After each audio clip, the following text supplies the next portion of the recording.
ساختەچی و منافق ئەوەیە کە تۆ ئیشی ئەسڵی خۆت لەبیرکەی کە تۆ پەرلەمانتاری کە با بڕەمان بگرێت لەسەر قوتی خەڵک و هاوڵاتیان. پیاوی دەسەڵات ئەوەیە کە خۆی عەلی ساختەچی کە خۆی منافق کە خۆی ئەو حزبەی کە دوکانێکی سیاسی دروستکە کە لێسەدا گەورەترین کێشەیە لە ناو خۆیدا کە چۆن فێڵی لە ڕەفیقەکانی خۆی کردووە کە چۆن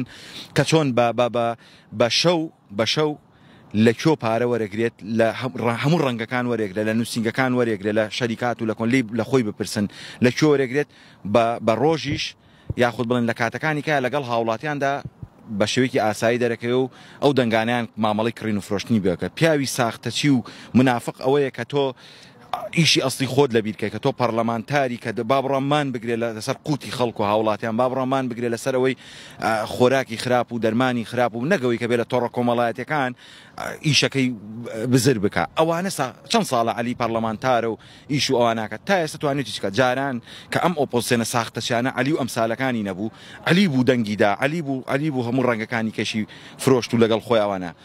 عەلی ئێستا مامۆسای کوردیە بڕۆ بەراوری کە بە ژیانی مامۆسای کوردی. عەلی خۆی دەنگی داوە بەو حکومەتە بۆی کە ئاوا بەونەوە عەلێکێداتەوە. عەلی ئیشی عەلی ئەوەیە با لە ناو پەرلەمانە مان بگرێ و نێتە دەرەوە.